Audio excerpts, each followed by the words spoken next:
Okay. So we'll just use this one.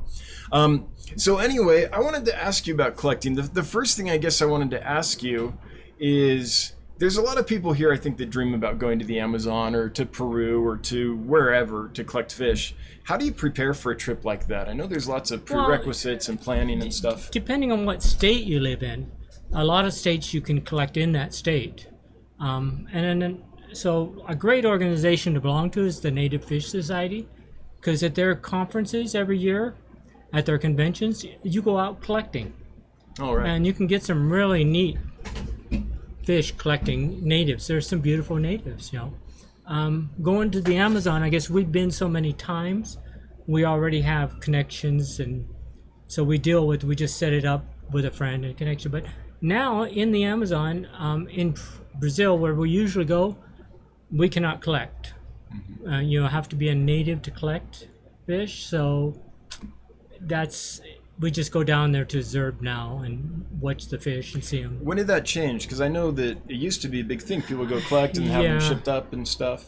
I want to say about 10 years ago, they actually tried to get even the natives to quit collecting, which, from what I understand, kind of backfired on them, because the natives actually did quit and they went to gold mining, and it turns out the gold mining is destroying the habitat and everything, with the mercury they're using. Because what I was told, lifespan of a gold miner using the mercury is about 30 years old. If you don't know, most people think Alice in Wonderland, the Mad Hatter. The reason he's mad is because during that time period they used mercury to form the hat. Oh, so he went nuts because the mercury influenced his brain. And that's what's happening in the Amazon, and that's what happened in the California Gold Rush.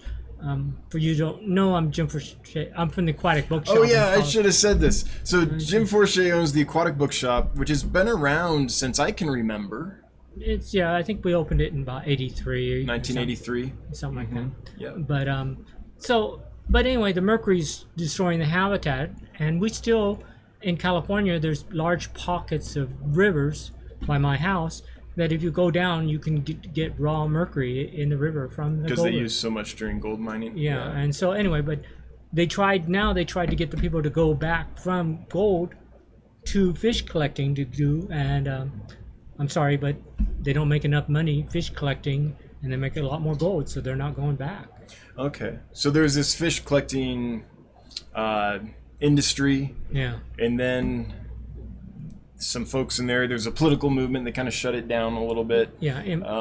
So a lot of people left, and now they're not going back because the jobs they went to ended up being higher paying. Is that? Yeah, but they're destroying the habitat through the gold. Yeah. Be it, of all the times we've been in there, each trip would be about a 400-mile trip.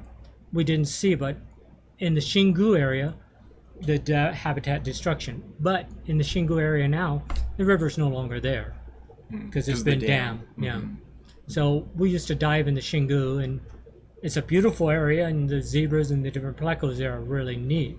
And we do what's called a hookah diving, which is just a pump compressor up and a line down. It's not... Oh, like a long hookah, so it's a hose in your mouth, basically? And and it works great. Fed down. And the current's really strong, but it works great for that habitat and stuff.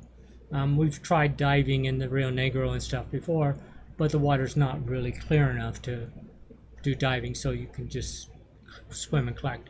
But there's so many things to swim and collect and fishing, but So to be honest, if I was going again, I would probably go to the Peru area to collect. And there's a lot of groups that run out of the Peru area. So there's many different people you can go with to collect out there. And that's what I would do in the beginning, because they know how to prepare, how to ship, what to use. For instance, like I used to love to use the big gulp soda bottles because they have little bumps in the bottom of them, and so the fish wouldn't be damaged in shipping them back. And okay. And they have a big opening for and on the top, the cap. So you'd ship them in soda bottles, empty soda bottles, because it And has a big opening at the top, and they had the little, and they can on the bottom kind of pick a little cranny to hang out and feel secure, kind of. And that way, we'd lose almost no fish. So, if someone was to go to these things, is there anything that you're like, you have to remember to bring this? Is there anything that you're like, I never go without bringing this item or without getting this arranged? I always like to take my own nets, and I like to take my own fishing equipment. That's not necessarily because I have, but I like to use certain things. And you'll find a lot of things here in this country are cheaper. And I also leave my clothes down there because you'll find things are cheaper here, and your clothes, you can get t-shirts and everything. But for them to have something in English and to have the supplies that you've donated to them, that's quite a neat thing. We used to have a lady that we knew that would get us medical supplies. You know, from the hospital here in the United States, if they have a container, like if they tear a Band-Aid or if they open a container or they get samples in, they don't give out the samples and stuff. So we used to take large fish boxes of samples, medication for the remote hospitals, and then we would then have a fish box to bring home stuff in. Oh, cool. Yeah. So all those supplies that would normally be thrown away, you could collect and take down and just... Yeah, and then you're gonna take some boxes anyways, you know, so you might as well use the area. Now, like in Brazil, you have to use a shipper, and it's actually, depending on which, it's not very easy to do. You have to ship through someone else. And from what I understand the laws are now, you're not allowed to collect, only natives with a permit are allowed to collect only. Okay. But because we're a foreigner, we're not really allowed to collect. But we can still go down with a fishing license and fish. And I'm not a fish eater, but I'm sorry, Amazon fish tastes great to eat. Oh yeah? Yeah. To me, like a pleco is like eating a lobster when you crack it. Oh, because of the shell? Yeah, it's really great. Arapaima is wonderful. Pacus are really great eating.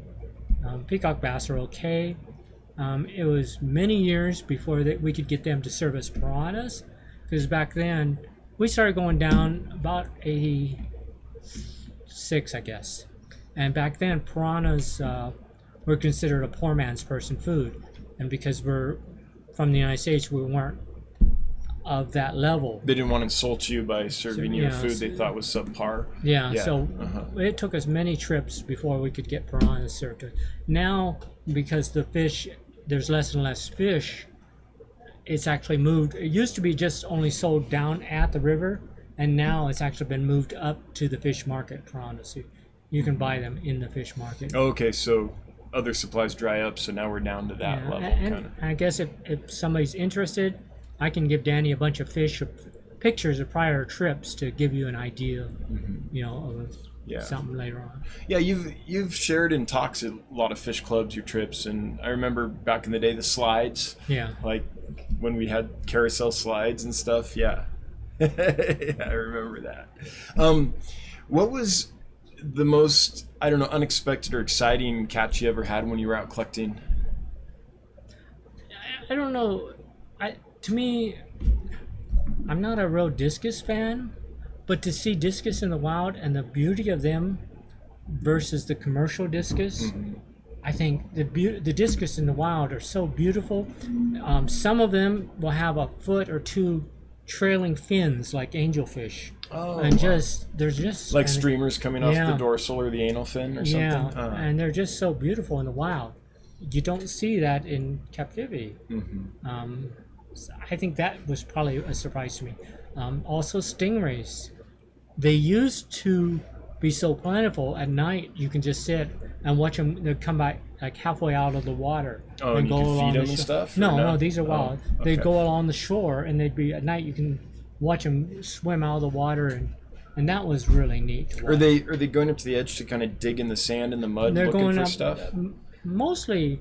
Most of the areas we would be in the Rio Negro or Rio Branco, Xingu, or not. Xingu would be another area, but those are more dirt type things, you know. And so it's more dirt, and they would go up and be in there looking for food, you know, insects, shrimp, that type of stuff, looking. Just right up on the edge. Or they'd actually have like half the body out of the water. Oh, wow. So that'd be really cool. Seeing an arapaima, the arowanas too. In the aquarium, if you see a black arowana or a silver arowana, they're silver, but in the Rio Negro, they're actually about the color of my hat, more of a bronzy. So they're quite pretty to see in the wild. I think more colorful and stuff. So that to me is really neat. The food and the people down there are great. I can't say we ever had anything negative to say. We're hoping to go next summer just to visit old friends and see the fish and go out again.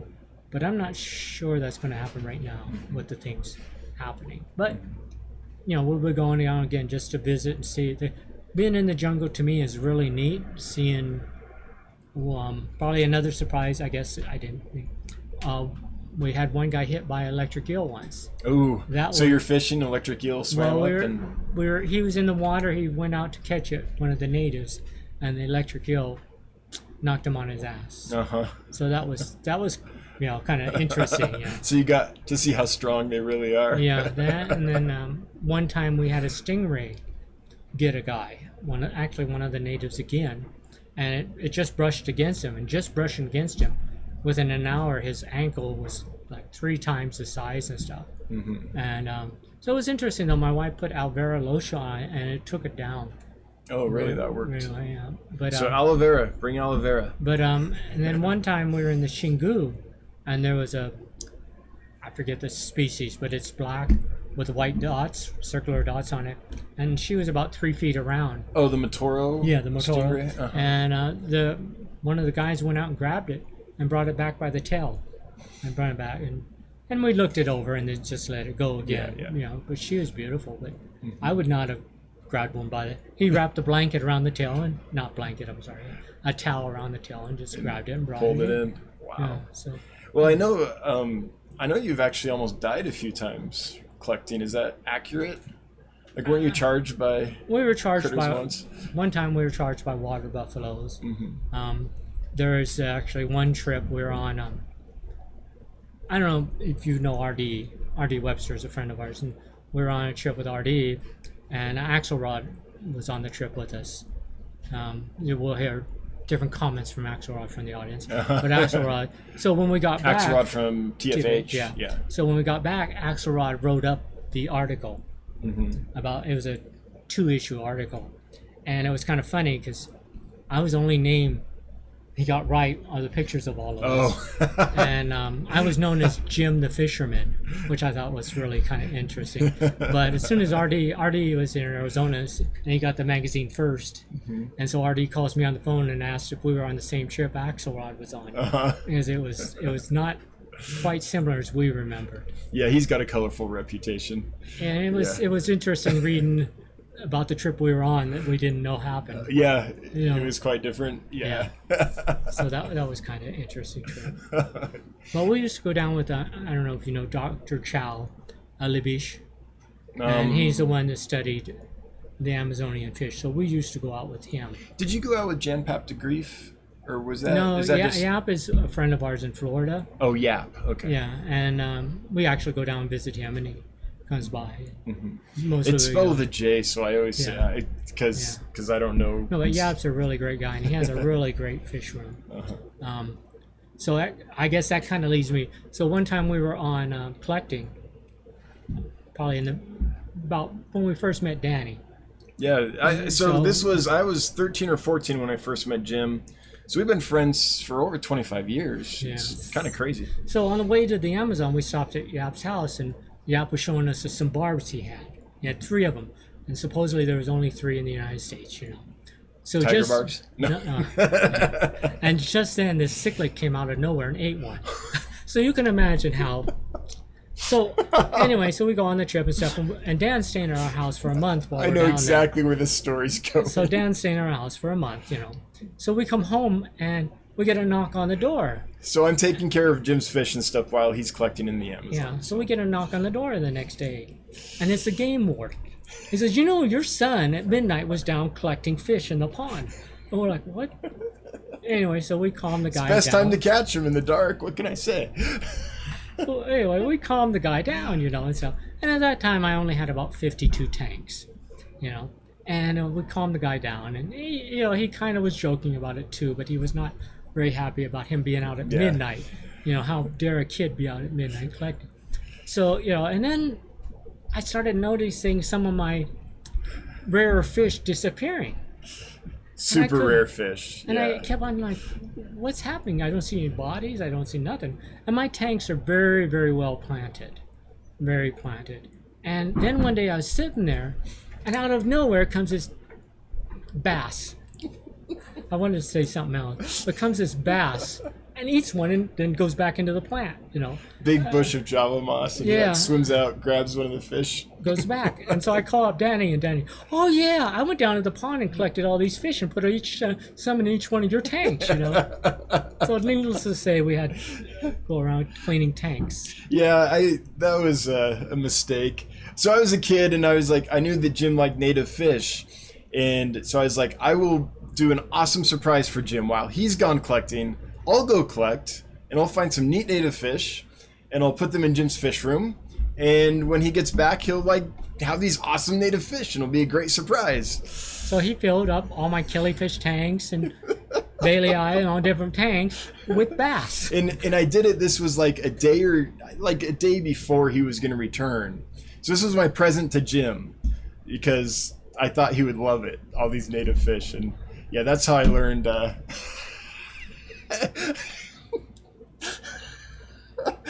I'm in my 40s now, and this story's still like, I still like feel like an idiot every time I hear it, which is why he tells it.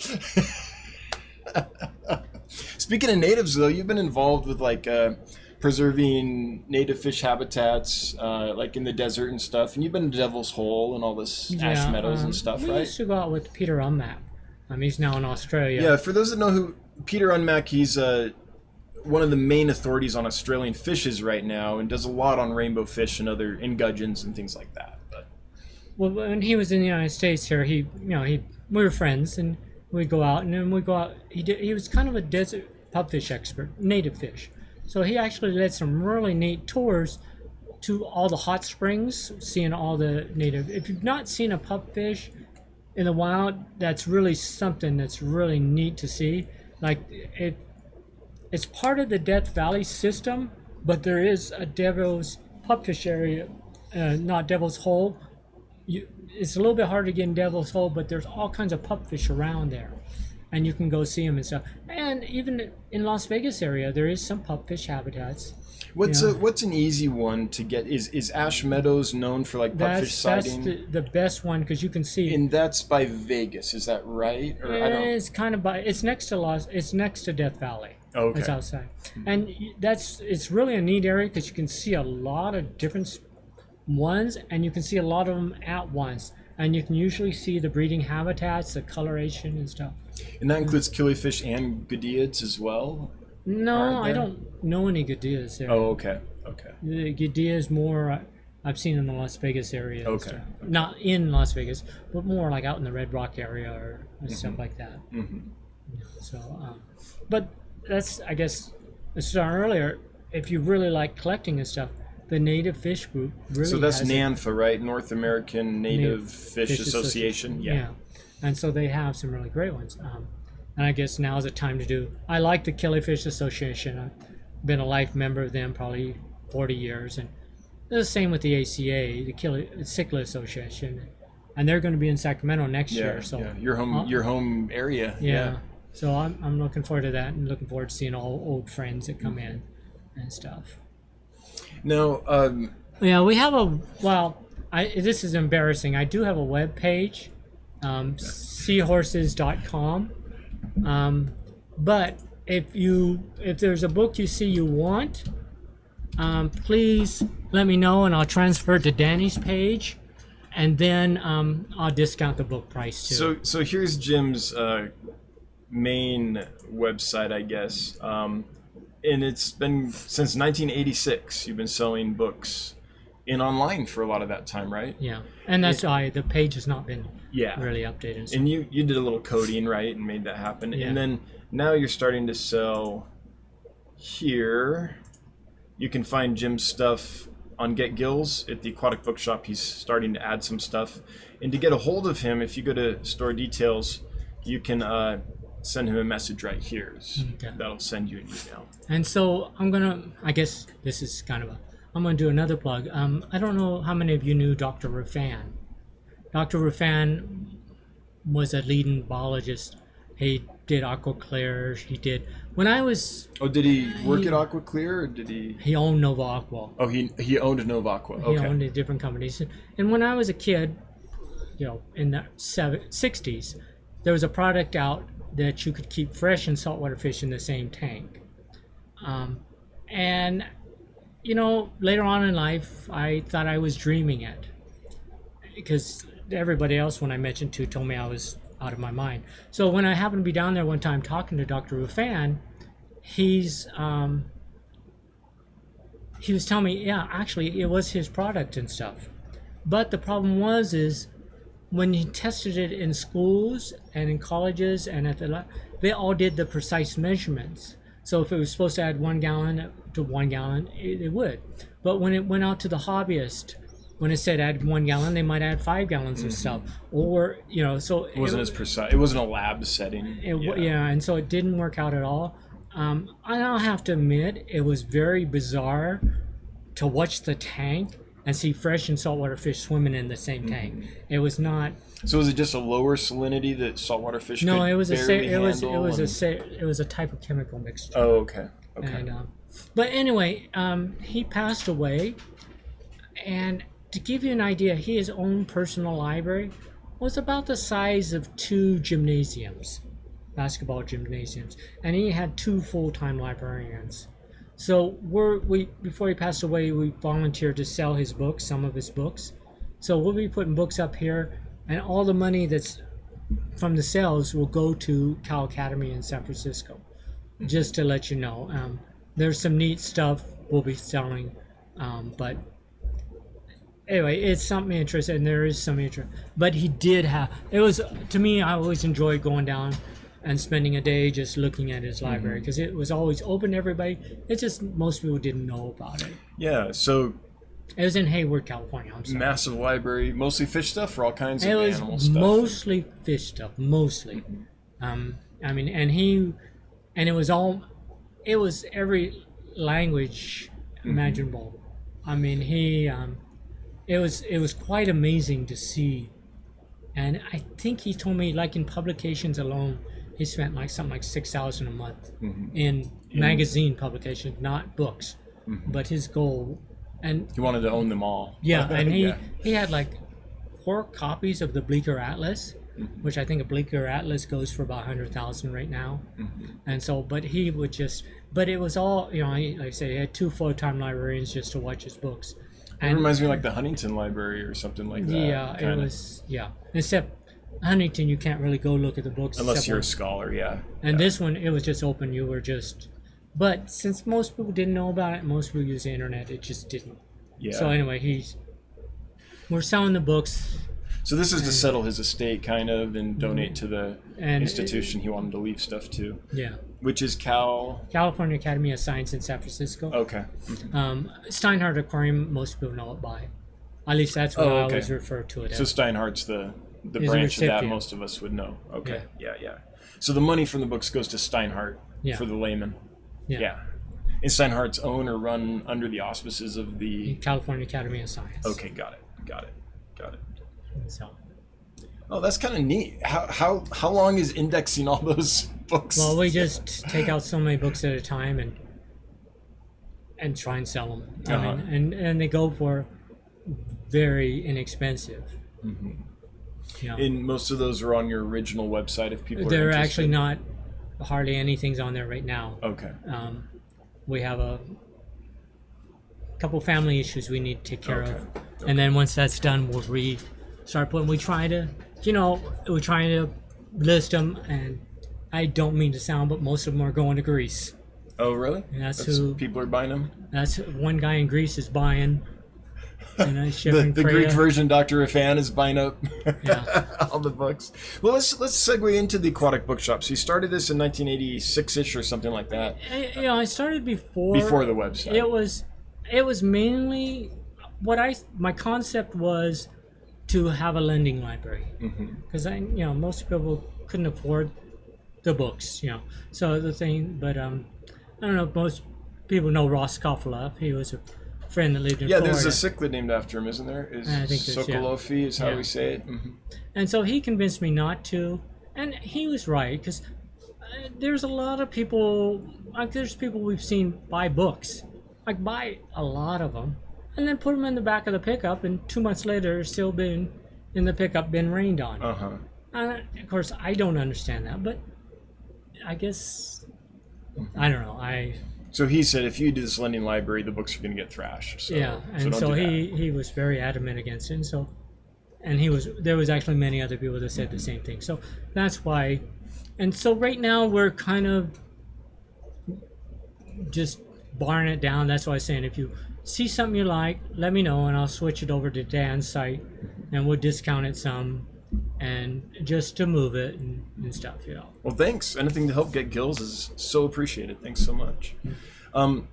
So I'm wondering, I know you've rubbed shoulders with a lot of the kind of greats in the hobby, and you have original documents from lots of the folks that named a lot of the fish and discovered a lot of the fish and things that we now love. I think Sturba, did you do stuff with Sturba? Sturba, so this is Corydoras Sturba. Was named after this person. We corresponded. He was in Germany, and we would correspond with him and stuff. And he did send me a book, which was really neat. Like, you know, Gary Bagnall has that book now.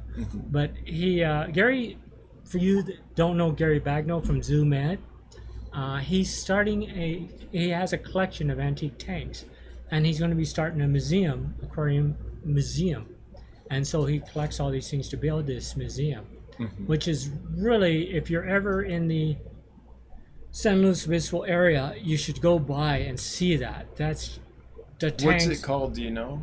Zoom Ed. Oh, at ZoomEd is where they are. Okay. That's where they're at right now. And on the grounds is a collection. Yeah, he plans on. He has a warehouse full that he plans on making into an aquatic museum. Yeah, aquatic pet, but it's mostly aquarium stuff. But it's a pet type museum. Well, that's cool. So. There's all this paraphernalia and stuff that's getting lost. Like Eric Bodrock has a big collection of just weird stuff from the hobby from decades ago and all that stuff, and you see it, and it just. And Gary has like a warehouse full, but if you go to where the Zoom Ed is, he actually has like, I think, about 21 antique tanks. So you can go see. So I don't know how many people know of there used to be an aquarium called Capital Aquarium Sacramento. Yeah, it was massive. So it was this big aquarium store in Sacramento. All us Northern California hobbyists grew up with this store, and it was a shame when it closed a few years ago. But they had a big koi pond when you entered that you would go over the bridge, and I mean, it was pretty big for its day. And they had when I was a kid, they actually had an otter that would jump in and out of the bottom tanks. A river otter? Yeah. And that was so cool, because you could go and the river otter would be jumping in the tank, splashing everything out. You couldn't get away with that these days, but yeah. Yes, back then. But anyway, he had a gold tank with gold figurines on it and stuff. And that was from the Maxon shipping line. And Gary actually has those tanks, that one plus the mate to that one. And that's really neat to see if you haven't seen the ornateness and the beautifulness of that tank and stuff. You know, and he has all these other bowls, but he has a beautiful collection. So if you're ever in the area, that's a neat thing to see. I guess when I think of Zoom Ed, I think of mostly reptiles, but they do have aquarium products. Gary, they have lights and stuff. And Gary has all kinds. He has a wonderful collection of turtles, and he has all kinds of. And if you go, you know, I mean, he has a wonderful breeding operation there for the turtles and lizards and different animals and stuff. And what are your favorite non-fish animals to keep in tanks? So over the years, I'm sure you've kept all kinds of stuff. But for someone that likes aquariums but wants to keep something besides fish. Well, we have a turtle we've had for 22 years now, and then we have some newts. They're about 10 years old, so I don't think they'll be around much longer. I like everything. That's probably my problem, and that's why, you know, when we had 52 tanks. I mean, now I'm down to I have a 360, a 70, and 6 15s. which to some people that's a lot of tanks. To me, that's almost nothing, you know. Yeah. But the 360 has quite a mixture of. But I have lots of plants in my tank, so it's kind of embarrassing. But sometimes I might not see a fish for a year or two, you know, and all of a sudden, oh wow, that's still there. Or like, I like non-aggressive fish. That's, you know, like for a while I was trying to keep mostly pipefish. I like momyrids. I realize some momyrids are very aggressive. So momyrids, for those that don't know the terminology, these are like elephant nose and other kind of electric fish that baby whales, elephant nose, those kinds of things. So, like your momyrids, you have like your Africans and your South American. Like in South America, you have your electric eels. You have your electric fishes, and I like all the electric Are any fish. of the knife fish considered momyrids? Yeah. No, they're not momyrids, but they're Okay. electric fish. Okay. And I like all the electric fish in general. So that's kind of why I shouldn't. But I kind of switch over. So you have your, you have your myrids in Africa, and you have your South Americans. South American types, but they both send different types of pulses and stuff, which is kind of neat when you look into it, because some of them are one continent is pulsing and another's kind of waving line. So it's a neat thing. I also, for the longest time, was breeding pipefish, freshwater pipefish. I remember And those. and I know a lot of stores will tell me I'm lying. There's no such things. You know, so it's kind of interesting when you're dealing with No, stores. I took care of them. I know Yeah. you had them. Yeah, and they're really neat, because when you're breeding some of them, I mean, they just shoot. It's like a neon sign shooting colors up and down, kind of like some of the rainbows. When they breed, they just flash colors. You know? So there's all kinds of unusual stuff. I mean, looking through your fish, I'm thinking, okay, that 360 needs some of those. You're probably gonna have to send you home with some archers or uwaru or something. Yeah, and I can remember it's kind of like when I realized that a lot of things that were when I was a kid is illegal nowadays. Like we had a sea turtle at the shop. You know, we had all kinds of different things. Shop we actually had URUs breeding in our display tank, which was really, I thought, neat. You know. A non-planted display tank, I take it. Yeah, well, it started out planted, but yeah. I mean, they can go through and just devastate a 360 in no time. But they're such a neat fish. They're such a gentle fish. I think they're neat. Anyway, that's so each one's. You know, some people really like aggressive stuff. I was somewhere in LA area. I don't even know the guy, but he just collects big fish. Oh, like monster fish. Yeah, and stuff. And he had probably about 20 tanks, and none of them was under probably 10,000 gallons each. Oh, wow. I mean, they were these just like concrete swimming pools? No, or these they were actually glass They tanks? were actually plexiglass tanks. Holy cow. Wow. I have no idea who the guy was. You know, he just different people would contact me and say, "Oh, you know, hey, you want to come and see my tanks?" You know, like there's one guy in San Francisco. He was building a tank, and the tank cost $1 million. And then he built his house around the tank. Yeah. You know, so there's So some the entire real, house was built around the aquarium. Yeah. So there's some real, and in his office he only had a 10,000 and a 5,000 gallon in his office at work. Slumming. Yeah. They're really slumming. So there's some really neat setups in people's houses, and people will collect some really neat stuff. He happened to collect butterflies, saltwater butterflies. He did. So, like the beach. no, saltwater butterflies. Oh, butterfly fish. I was like, Yeah. No, wait, no. saltwater butterflies. So you talking about butterflies that drink at the beach? Like I didn't know. I see what you mean. But, Yeah. And so it's kind of interesting watching what people collect, you know, and stuff. But there's so many neat things out there. And So this is going to be an impossible question, but if you could only keep one fish, what would it be? Would it be like a big pet fish? Would it be a school of small species? What's the one that you just would have to have? You know, I know my wife and I have looked into building a big tank. I'm talking about a 10,000 gallon tank. And I realize I'm not in my right mind, but I would like an old Pima filled with cardinal tetras in the tank. Oh, okay. I saw something like Because it that. would remind you of... I saw something like that in a Brazilian aquarium in Manaus. And it was so neat. I mean, this gigantic arapaima and all these cardinals swimming around. And that was just, to me, that was so... Stunning. Yeah. But I don't think that's... I tried to keep them with arowanas, cardinals. I remember but they would take them, and it wasn't an aggressive thing, but the arowana would just slowly scoot them into the corner and just scoop them up with its mouth. I mean, just very... it was like a speed like that. It was just very slow. But he went through and was able to eat all of them, catching them just in very... Mouthful at a time. Very slow motion, just... and he was about... He's probably about 3 feet long, and he'd just do it slowly. But so anyway, it didn't work out. Yeah, for me. For him, it did. Yeah. He got a great meal about it. What about breeding fish? I know you've bred a lot. What are your favorite kinds of fish to breed if you were to, there's so many different behaviors. I mean, the pipefish were just laying the eggs on the outside, and some of them lay the eggs on the inside of the body.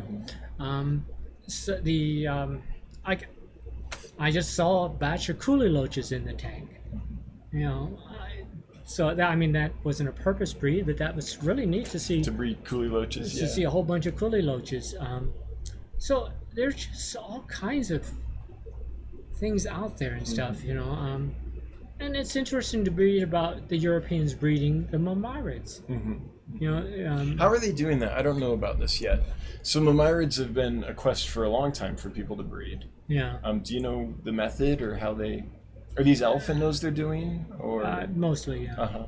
And it's doing mostly through water change and fluctuation and the, stagnating in water versus, making it... So you're mimicking the dry season, kind of letting it get... That's what I understand. Stagnant and then a massive water change or something. And that's how a lot of people breed quarries. Is by doing the same thing. Yeah. I use in the 70s a planted tank, and so the cardinals and the neons and the white clouds are breeding in that, and I have subsequent generations just in that. But that's not. So the community just kind of maintains. Yeah, that's not a. I did a lot of breeding, and when I had the 52 tanks, we did a lot of purpose breeding. I think they're all, I have a lot of friends that keep cichlids. I like cichlids, but I also like to pick on the people that keep cichlids. But my daughter's at college with Ron Coleman is now breeding a type of cichlid that actually it moves leaves around, and then it lays the eggs, and then once the eggs hatch, then it becomes a mouth brooder. Oh, really? So it lays in leaves, and then as soon as they're... But it makes a nest out of leaves. Oh, neat. So she's been observing and taking the pictures of that. So Jim's daughter's majoring in biology, or what's the actual... Is it marine biology? And at the moment it's biology until she gets up there. And I don't know if you guys know Ron Coleman, but Ron Coleman's her advisor. And Ron Coleman's great with the kids. Yeah, he's been a fish authority and active in the hobby for a long time, Ron Coleman. And he's mostly specializes in cichlids and the eggs and stuff. So anyway, so I told her wherever she gets a job, I get to visit, Yeah, I get free passes to wherever you get a job. Well, I think what I'd like to do is open it up now to questions for you and see what folks want to ask you. So folks, if you have a question or comment for Jim, if you would make it at DanceFish so it highlights and we see it, we're going to scroll here and look for some. So just a couple. I'm not real involved with this. As I try to go to the meetings. The Sacramento Aquarium Society? Yeah, the Sacramento Aquarium Society. And I will be at I shouldn't say will. I'm trying very hard to be at the September one because there's going to be a Mammarid talk. And then I don't know if you guys know Bob Fenner. He wrote a couple of the saltwater books. He's going to be there in, I think, October. And so if you've never met Bob, he's quite a character. And so, but anyway, Mammarids to me, I'm looking forward to that talk. And then we there was used to go every month to SAS. Life's changed. I know you got stuff you're dealing with. Yeah, as soon as I'm done dealing with some family issues, health issues, so it's not, don't worry about it. I don't mean to sound, it's not mine, but Dr. Coleman is a great guy. So, I mean, and I know my daughter is her college and everything, but Ron's got 3 rooms of fish, so I sometimes tag along with her when she goes down, like to do something in the aquariums and stuff, just to see all the fish Ron has and stuff. So let's see up here if there's any questions or comments while we were going, but kind of highlight for us. The first one was, are you an Elvis impersonator? Jeff Chambers. Yep. You scream Elvis to me when I see that beard. Let's see what else here that's directed at you. There might not be any to Or if there's got something, I don't know. I Oh, mean, the echo. Yeah, we fixed that. Okay. I mean, Yeah, I guess two mics is a bad idea. Probably because if they're too close together. Can you? Here's something about Project Piaba. Is that one you're familiar with, or Yeah, that's Dr. Chow. That's what he was involved in. That was Project Piaba. Dr. Chow is now in either Taiwan or Thailand, and he's over there. And I know that there are similar programs in those countries. I don't know about Taiwan, but in Thailand, is he starting something similar to Piaba there? Not that I know of. Okay. He's working with drumfish, and that was really his specialty, even in the Amazon, is drumfish. But he did do, and Axelrod did sponsor a lot of his research, and they built an aquarium in Barcelos. I'm sorry, and so, but Dr. Chow is still working, and from what I understand, Project Piaba is still going on. So I actually don't know much about drumfish. So these are drumfish, I guess? Yeah, and from what I understand, they come way up into the freshwater. But you got to figure, Manaus is 400 miles, and there's sharks that come up all that way. Like bull sharks and stuff. Yeah, different species and stuff. And even in Sacramento's quite a ways from the ocean, and every once in a while we still get a whale up to Sacramento and stuff. And then there was something else. Oh, did you see one? I thought, well, keep on going. All right, we're looking here, guys. We're getting your questions and comments. Chewy, I've heard of Jim Forshey through Jim Carmark and Scott Dowd. I think actually Jim Carmark and Scott Dowd. Yeah, Scott actually is a great person. He's out of the Boston Aquarium, and I've been with him on a few trips in the Amazon and stuff. And do you remember what you were doing? Was there a specific? We a lot of these some trips you went on, you did hook up with different members people. of universities and things. Yeah, right? different people, and there was some real interesting. Like one trip, there was two ladies and a guy, and what they were doing was they were from Spain, and they were trying to figure out the feasibility of actually grabbing a block out of the jungle And removing the whole animals, everything, to an enclosed environment. So the ultimate biotope. Yeah, and that's what they were looking into. And then one time there was a lady from Florida that was actually doing DNA sampling with the mountain lions in Florida. And what she told me was the South American mountain lions, pumas, were closer related to the Florida than the Florida was to the California ones. Oh, so they wonder if there's a connection there at some point. Yeah, which is kind of interesting because you would think the ones in the main body of the United States would be closer related. So they're on different trips. There's been many different times. I'm a cheap guy, okay? So I remember on one trip, I think it was a guy from Spain. He hands me a lens, and I'm like, okay. You're in these little rocky boats, and you're about ready to tip over. And I kind of ask him, well, what's this worth? And he says, oh, that one I only paid $5,000 for. And I'm like, well, I don't want to hold it. Like a camera lens? Yeah. Yeah, it's like, I don't want to drop this, dude. Yeah, and you're out in the middle. So there's some really neat things. So they're scanning. Chewy LTD says, oh, a mentor for dance fish. Absolutely. Yeah, Jim mentored me through most of my fish keeping and still does. In fact, I was going over business plan numbers and warehouse expansion stuff with Jim last night and getting his feedback. So, yeah, I don't think that'll ever end. I look up to this, believe it or not, I look up to this guy quite a bit. I did computer applications for a living and then computer support. So I worked mostly with computers most of my life. So and then I was an information systems analyst. So it was a real job. Most people think all I did was sell books all my life, but yeah, that was my fun. Yeah, and that was the side thing. I got to meet a lot of great people, talk to a lot of great people, I still talk to some different people. Well, you And, collected with Axelrod. You conversed with Sturba. You know Yap. I mean, well, you know, you ever hung out with Heiko Blair? let's skip that. Subject. Oh, okay. Okay. It's better not to. Okay, I didn't know it was a sore subject. Sorry. Jeff Chambers, dang, he's in Placerville. That's super close to me. Yeah. Well, give me a call sometime, Jeff. Yeah. Again, you can contact him through the Aquatic Bookshop on Get Gills. Send an email. But that's how I met Jim. Is I lived close to Placerville, and there was a local pet store in Placerville called Frontier Pets, run by a great guy named Keith Johnson. And I went in and I showed Keith my library book with pictures of killifish in it one day, and I was like, "Can you get these?" And he was like, "No, but I'm a member of the American Killifish Association, and I know another member in town named Jim Forshey, and he either gave me your contact info or told me the name to look up in the phone book, and that's how I met you." Yeah, we used to meet a lot of people and take a lot of people and stuff because, you know, just getting together, talking fish and getting different ideas, you know, is great because there's always something for you to learn, something new procedure, something, you know, different, how somebody's doing something different.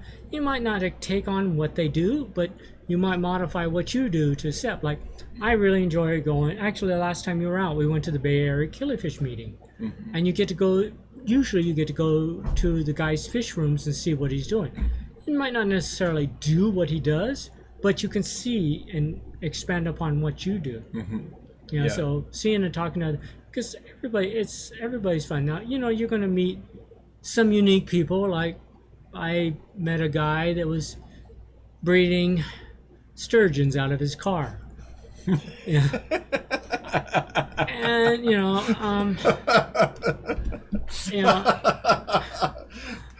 breeding sturgeons out of his car. yeah, and I had one customer email me that he had a blue ring octopus and he didn't know what it was. And I immediately tried calling him and I never was able to get a hold of him, so I don't know if he killed himself or not. Trying to tell him don't put your hand in the tank. Yeah. You know, because people might with an octopus and stuff.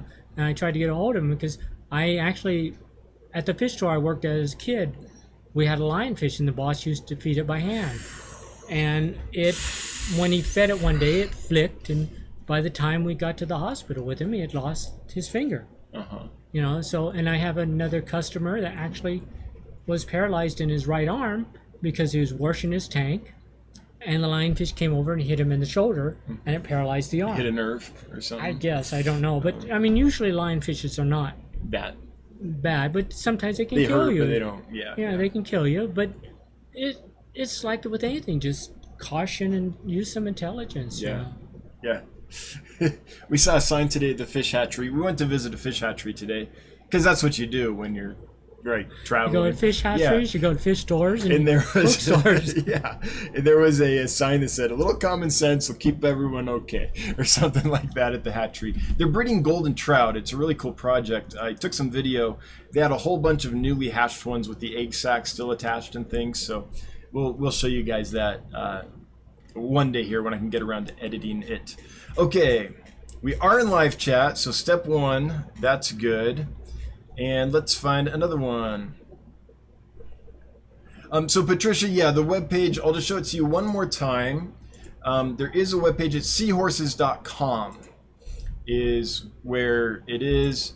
And it's it was built a little while ago, but it's still got stuff on it. It was built a long time ago. Yeah. And what's the best way to see like where to order stuff on here?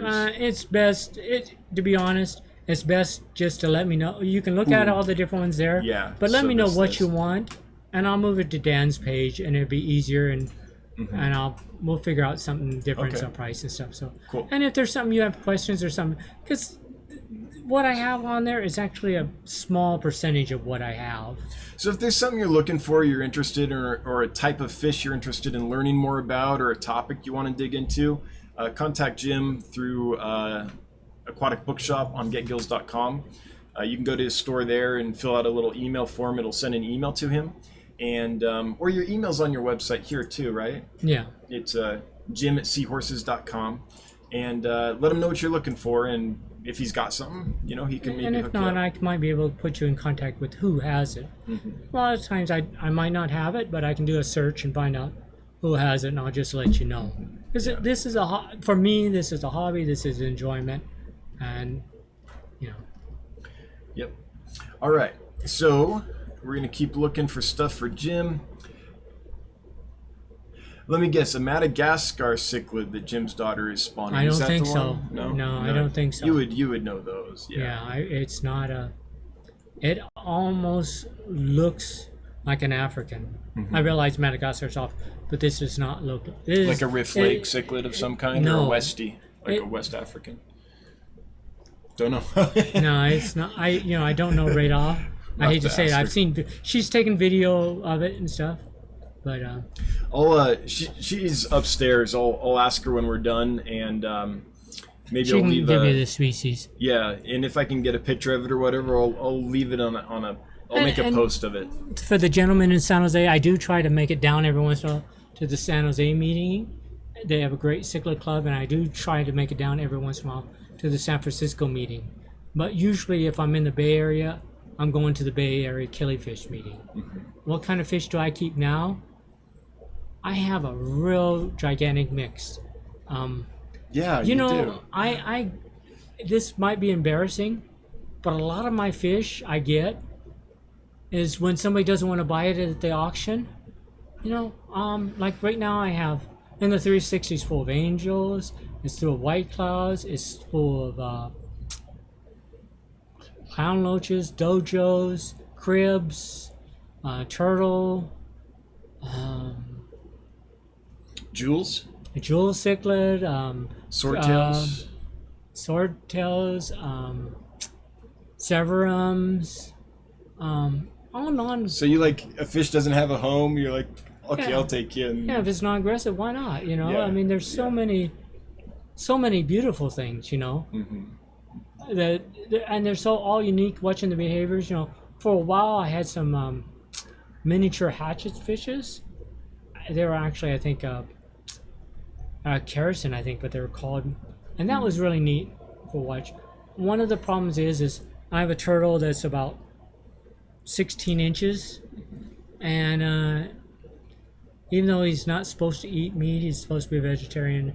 Every once in a while, something disappears, Every now and then he forgets that he's supposed to be vegetarian. and sometimes, like, we'll go out catching fish, like on the native fish group, and we might put a fish in there that is not supposed to grow big, but because it's a 360, It gets big. most of our fish grow way beyond. Yeah, I've seen swordtails that I couldn't believe how big they were in your 360 back in the day when you had that big group of Yeah. them. I mean, I'd never seen a swordtail grow. I would say some of those females, I might be exaggerating, but 4 or 5 inches. I can't remember, And- but they were big. In the ultims, I've had ultims that touch the bottom and the top of the tank, you know, and things like that. You know, just feed them right, and they get bigger than what normally you hear. Yeah. So, and, you know, but still, it's neat to have all kinds of varieties and all kinds of schooling. Oh, I got tiger barbs in there.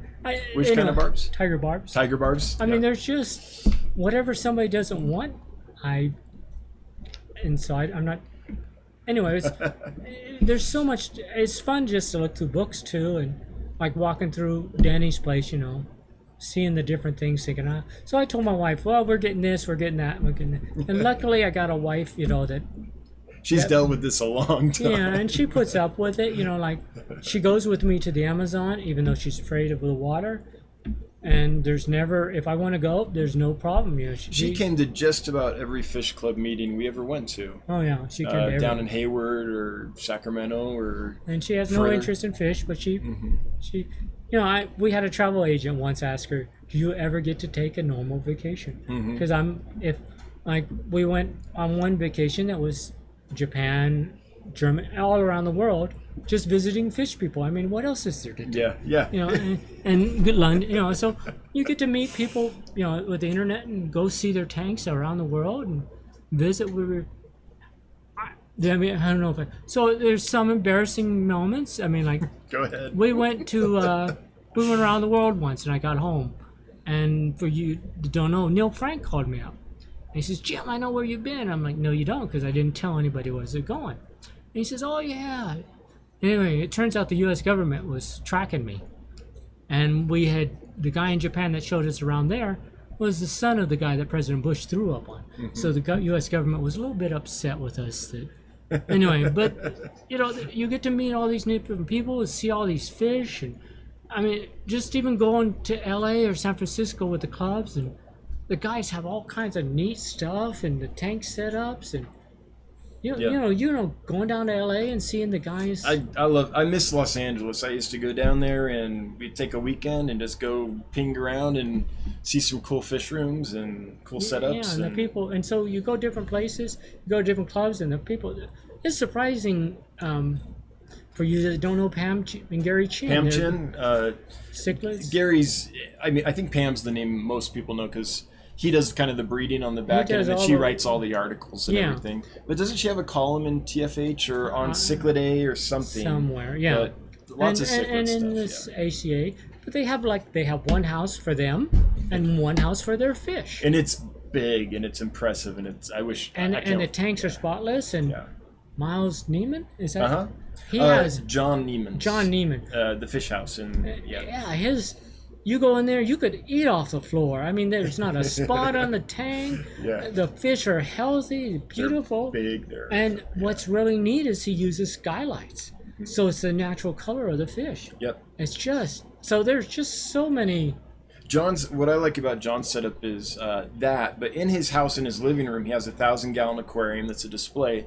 And he piped in I forget what that's called, sonotubing or whatever, but he piped in sunlight so that even though it's in his living room, he's got these pipes of sunlight coming down with mirrors and stuff. And yeah, it's pretty cool. So, I mean, to see all these things that people have come up with and, anyway, it's just, and I get to, like we were talking earlier about Bob Fenner, we get to dive, we scuba dive, my daughter and I. So we go around scuba diving, get to dive with different people and see in the wild. To me, I love seeing things in the wild, the fish, and, and I admit I'm partial to freshwater fish, and so to me, diving in freshwater and seeing the freshwater fish.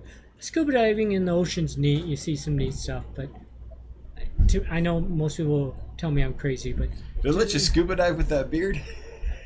No, I have to shave. Roll it up. You actually put Vaseline. Oh, so it seals. Oh, okay. But there's just so much to see and so many neat people out there. Well, if you haven't got sick of it by now. Right? Yeah. And I haven't yet either. So in fact, I'm expanding. Well, and I've been doing it since I was a kid in Hawaii, a little kid. So. What was the first fish you bred? So is that how you got into it? Like in the canals in Hawaii, there's stuff you can collect and things? And I don't remember a whole lot. I remember when I was like 10 or 11, I was keeping saltwater fish, actually, in Sacramento. And... So you moved to Sacramento by then? Yeah. And then... one of the fish, there was a competing store to Capital. It was a big store back then, and they actually called my mom up and asked if they could get me to work for them, and that's how I went. And it was neat because we saw all the time thing, and the guy that owned the store was great because he was always getting unusual stuff at home and sending it home with me, So you got a smorgasbord to choose from, yeah. And he was always just, here, we're having trouble with this, take it home. Yeah. So I would get some really neat stuff. I mean, like I said, he was feeding lionfish. At that time we had a clown trigger, and those were unbelievable in price, and he was hand feeding that, Take a finger off, man. Yeah, but but his fish were great, So Dan Slee's asking, are you from Sac area originally, Dan? Yeah, so I went to high school in Placerville. I grew up right outside of Placerville, and so that's where I'm from. So for those that don't know, Placerville's, on a good day without traffic, 20 minutes, half an hour from Sacramento, We're about 42 miles from Sacramento. 42 miles from Sacramento. Richard Crackle, I'm a big fan of the African brown knife. I think they have a lot of personality, but they do not get much love among the knife fish. Jim, what's your favorite knife fish? Well, by that, there's actually like two groupings of knives. I really like the clown knife, but I ain't got a tank that big. Yeah. And it's going to eat everything. Yeah. Well, so when we're South America, we collect a lot of electric knives and stuff, and there's a lot of them. I was actually supposed to go with a guy out of Smithsonian Institute. I was supposed to go down to Guyana and collect the ghost, the black ghost, with him and do research. But a scientist from France blocked us, and because he said it was his territory, and since France and Guyana is more French and stuff, they actually got the collection trip. I would have loved to have been in and collected the black knives, black ghost knives. I mean, seen them I in their really, native habitat and stuff. so Yeah. I realize they're not as rare and unusual. I mean, there's just the knives. There's so many forms of them. I mean, and there's not very many books on them, but there's so many different forms, color patterns, shapes. And when we were draining the Rio Negro, we used to come up with deep water knives, and some of them Draining, you mean dredging? dredging, dredging. I'm sorry, we were dredging, pulling. We'd come up with some of the deep water knives, and they were just unusual with the patterning and stuff. But David, and I can't remember his last name, is out of Smithsonian. He does a lot of research, and if you get Capea, or even if you can go to the library and look at Capea, there's a lot of articles about the different knives in it, and some of the old. Is Capea a magazine or? Capea is the scientific herbs and Hydrology scientific publication. Oh, okay. Okay. Have I been to Africa? No, I keep on getting invited, and I keep on wanting to go. I probably will go to Australia next. I want to spend a couple months. With Peter, maybe? I'll spend sometimes with Peter, and I'll spend sometimes just going. I really like, there's so many fish to like, and I like the arowanas a lot. Oh, Australian and I would arowanas. like to see the Australians arowanas in the wild. And there's that one fish in Australia that has the neck that can move back and forth. Oh, yep. Mm-hmm. I'd like to Is see that that. a fresh or a It's salt a fresh. freshwater? It's a fresh, but I understand it's somewhat cold water. I would like to see that in the wild too. Wait, it says the playback is on instead of live? Okay, I don't know what.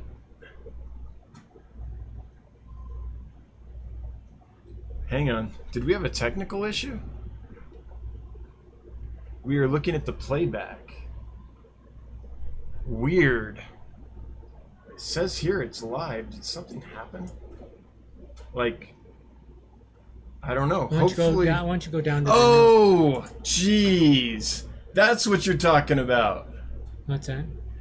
I've had it like this the whole time. I've Oh. had the wrong screen up. Thanks, guys. Sorry. I wonder how long you've been looking at an infinite loop of computer screens. Oh, sorry, everybody. Yeah, they've been seeing this Oh, okay.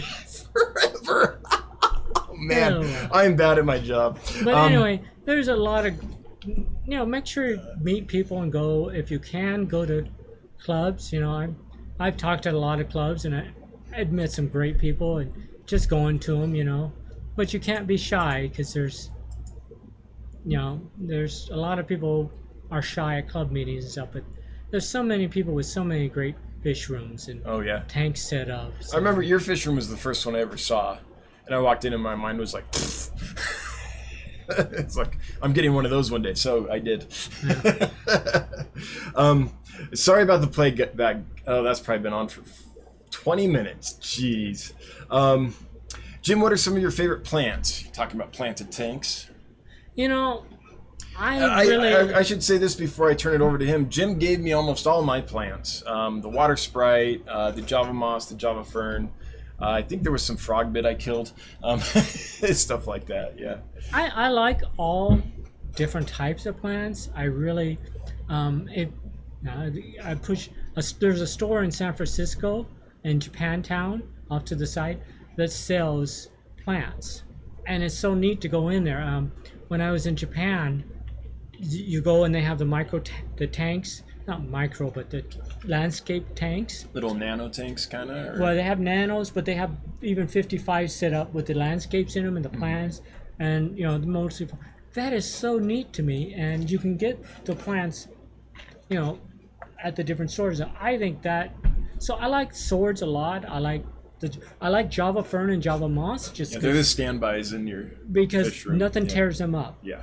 The turtle doesn't even eat them. So I'll throw in a head of lettuce for the turtle, but he still doesn't any of that.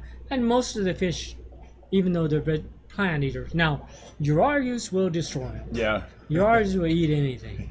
Yeah. They'll even eat the Java moss. But the your Java fern. Severums don't bother them, do they? No. Yeah. They don't, but Urarius, at least when I've had Yeah. When we send you home with some they do Java destroyers. Yeah. But all my tanks are usually very heavily planted. I mean, they're I mean, I like plants just because they prevent. They're like a margin of error. If something goes wrong, they'll help balance things out. And fish can hide in them. Yeah, and the fish are much more comfortable. Yeah, and just landscaping. So there was something I saw, little heart plants. I don't really know what they were, but I just saw them in a tank. My nephew came up and was showing me his tank.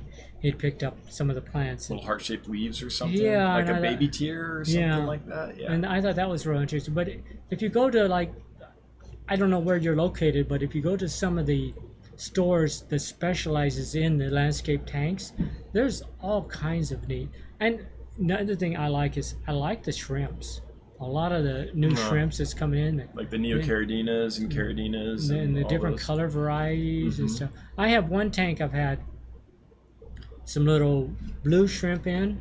I've had going now probably about 20, 25 years old. It's a little 3-gallon tank. And I've never done anything to that tank. Except I think once or twice a year I add like a cup of water. Because it evaporates. Yeah, and that's all. But just a cup of water. But I don't feed it. I don't do anything. The light comes on and off. And it's been at least 20 years that tank's been Is going. that the downstairs bathroom? Yeah. I remember when I first came over, that was there pretty much. Yeah. If I remember right. Well, it was at my desk at work for 10, 15 years, and then I guess I've been retired about 8, 9 years now. Is that when it moved over? Yeah. Okay. My mind's playing tricks on me. But I like the shrimps, and there's so much to... The kids are destroying upstairs. Danny's kids. Yes. There's just just so much different things. I don't keep any marines anymore. I used to keep a lot of marines. I always loved the lionfish, so I always had a lionfish. But every time I moved, it would be like a foot long when I'd move. But I have a preference more. And don't get me wrong, I like the saltwater. I like to go. Some of the shops that sell just corals, polyps and that kind of stuff. It's neat to go see them, but I just don't. I love all that stuff, but the amount of work Yeah. to upkeep, I feel, is just more than I want to do. Uh-huh. I feel like if I ever got sick of freshwater, then I would do it. But so far, I don't think I ever will. And there's new stuff coming out even still. I just use for substrate. This is embarrassing. I just go to Home Depot and they have playground sand. Yeah, that's what's in here. And that's what I use. And I mean, it's natural, it's color, and the fish can burrow in it. It's not, and that's. It's inexpensive. Yeah, and that to me. Yeah, it doesn't look bad. Yeah. All right, cool. Well, we've reached the bottom of the chat. Thanks everybody that had questions and comments for us. I'm sorry I left screen share on like forever. Didn't even notice. I was looking this way instead of that way at the computer. So that might be a record. Like I frequently do that, but I usually realize in a few seconds or a minute. That was probably a record. That was probably good, I don't know, 10 minutes, I'm guessing. We're going to wrap it up here pretty quick. If anyone has any last comments or questions from a guy that knows his stuff, go ahead and leave them below. Otherwise, next week you're just going to get me. But well, thank you all, and it's nice meeting you all and talking. And like I said, if you're going to be at the Sacramento meeting, I ain't going to be there. Let me know, and I'll try to be there. And you're gonna be there for the Myra talk, which is really want to be there. Month if it's you can. September 7th. I really want to be there. Yeah. In fact, I just ran into somebody at that talk at the Aquarium Sacramento meeting that I worked with at the fish store in Sacramento. Oh wow! And when in the '60s. Holy cow! Small world. And what's funnier is He lives about a half a mile. He was the school principal, and he lives about half a mile from me. And you just never knew. Yeah. Okay, so it really is a record. Reels Tank said I had screen share on for 30 minutes. Hey, anyone that stuck through that, like, thank you. I don't know. That's commitment. Thank you, guys. Hey, I'd like to thank, before we stop, I'd like to thank Jim, of course, for coming. Thank you for being on the live stream. You. To the mods, thanks so much. Thanks for trying to get my attention about the screen share. I just wasn't looking at the comments. Sorry about that. For all the questions and comments and the folks that were active in the community, thanks so much. And for all you lurkers, I feel ya. We'll do this again next Wednesday, 7 p.m. Mountain Time. Until then, I hope everyone has a great day. And thanks again, Jim. Thank you all. We'll see you all next week.